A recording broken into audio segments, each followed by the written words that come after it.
Yeah. Speaking of Switch 2, uh, Yep.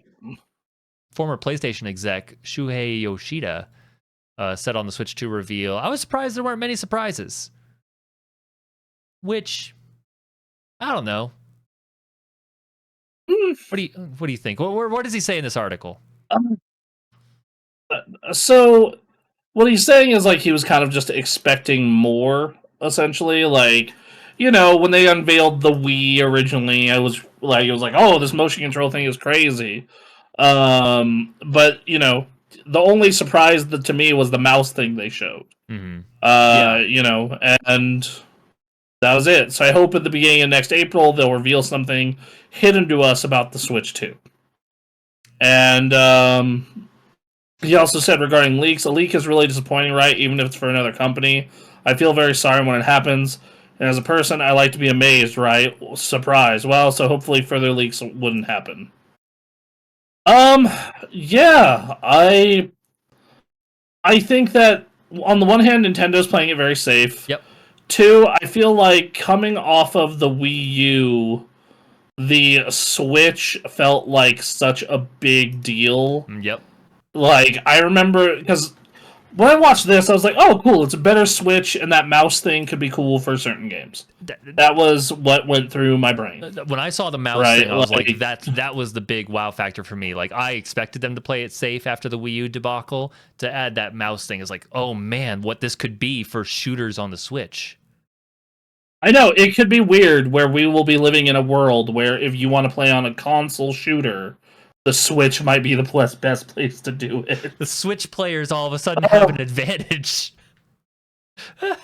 Like a huge advantage. That's funny. It's like when you'd play Quake 3 on the Dreamcast and you'd be running to PC people and just get smoked. Oh man, I might actually be okay at Splatoon now.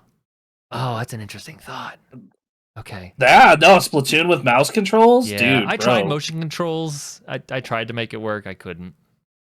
I had to use analog sticks for Splatoon. Yeah. I could not get the motion to work the way other people do.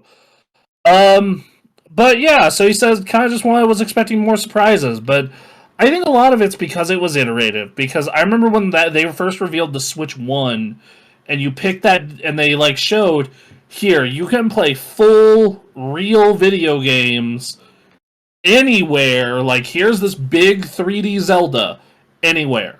Here's big 3D Mario. Here's freaking Skyrim. Literally anywhere. It blew my mind. Versus now we've had 7 years of that, so getting better version of that with mouse pointer isn't really going to blow people's minds yet.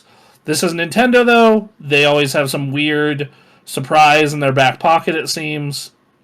I remember when they showed the Switch, they deep dived the Switch a couple months later, and they did the Ice Cube thing with the haptic rumble. Mm-hmm. So they could do something like that. Yeah. I don't know, but my wish list for Switch 2 was basically, more horsepower, better screen. Right. That's what I want. So we're in the age of developing these mobile full-on consoles, and the Switch really got that going. I'm not surprised they want to try and they are iterating a bit with the mouse stuff, and then just making a better one. And I think it's the right move. I think it's the right move, especially the more that I start messing around with my PC handheld and other people's PC handheld. Okay. Because I keep because I hear people being like, "Oh man, why would I do that? I bought a Steam Deck or an ROG Ally," and I'm like, because this thing takes a while to do stuff. It has that disadvantage of PC. Of you have to be kind of a giant nerd like me to use one effectively.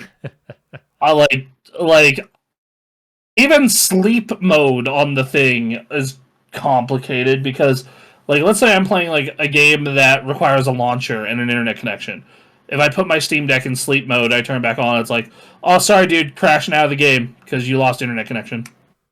Great. Versus on my Switch, that's not a problem. Mm-hmm. And I assume it won't be a problem on Switch 2. Yeah. And that's in single-player games as well. Burnout Paradise, I was playing on offline game modes, and it's still just like, nope, double middle fingers, you put it in sleep mode, you ain't coming back. Awesome. So, Great. and then, like, with ROG Ally, you have to put up with Windows on a handheld. In the case of the Steam Deck, you have to worry about compatibility, so it's like, I think Nintendo, other than their market share being huge already, they have that big advantage of you put the game in and it works, and you use sleep mode or other features and they work. That's all I want out of a console. Man. What? I just want a functional console, just to do the things that I expect from a console. I don't want this online shit messing things up, and Well, it's especially in a handheld. Yeah. Like, especially in a handheld. Yeah. Like, home consoles, okay, whatever. I'm at my house. I'm not, like, if I'm gonna sit down and play a video game, like, I don't need to worry about a lot of this shit. But like, if it's like a handheld and like I'm playing it in bed and just want to pass out immediately, like, yeah, I'd like quick sleep mode, or like I'm playing it on a bus or something, or a plane. Yeah. It's like, okay, gotta get up. Mm-hmm. So right. I don't know. So yeah, I don't know. I'm looking forward to it. I'm hoping it doesn't go up in price by the time it comes out. I'm not gonna lie, it'd be pretty funny for them to announce 350, 400 real tariffs to hit and be like, never mind, 500. Yeah. Sorry, guys. So here's the thing. Things are happening out there. We need to bump this up. I mean, it will probably come at the same time everyone else is announcing price increases, if that does happen. So that will take away a bit of the blow. But yeah. All right. Last news story.